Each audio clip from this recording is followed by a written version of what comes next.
We could accept the teaching of the Master and say, well, at least it's worth a try. They're still quoting him after 2,000 years. Maybe he's worth trying. And then we would find that it literally is true, that from the moment we start praying for our enemies, our own problems begin to dissolve and disappear.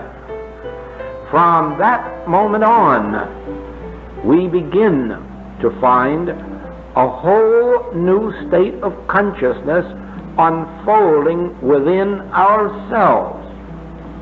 You would be surprised that you couldn't be the person that you are at this minute, 30 days after you started praying daily for your enemies. It changes your entire nature and brings you into an atmosphere receptive to God's presence. God's presence cannot be felt or known where there is animosity, jealousy, hate, envy, bigotry, bias. God's presence is there because God fills all space. God literally is omnipresence. As a matter of fact, God is present every time a murder takes place. God is present every time a war takes place and all the horrors of the battlefield.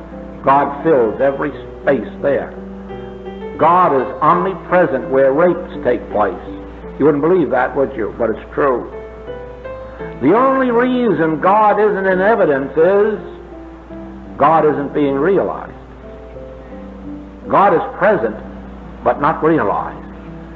It operates just exactly as if you had $1 million in a bank somewhere, but didn't know you had it. You could be just as hungry with $1 million in the bank as with nothing, unless you knew you had that money. And so it is that we are totally without God. Every human being in the world is totally without God until they become consciously aware of God's presence. Thou wilt keep him in perfect peace whose mind is stayed on thee.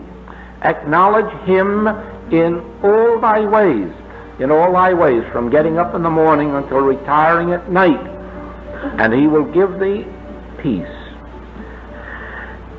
And the Master tells us in 15th John, if you abide in me, if you let me abide in you, you will bear fruit richly. If you do not, in spite of my omnipresence, you will be as a branch of a tree that is cut off and withereth.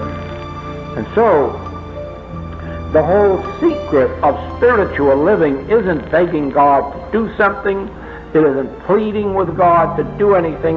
It isn't asking God to do anything. It isn't trying to get God to improve our humanhood. The whole secret of spiritual living is in obeying the will of God, acknowledging God, recognizing God in the midst of me, living, moving, and having our being consciously in God, keeping the mind stayed on God, praying for our enemies, praying for those who persecute us, praying for those who despitefully use us, and forgiving 70 times 7.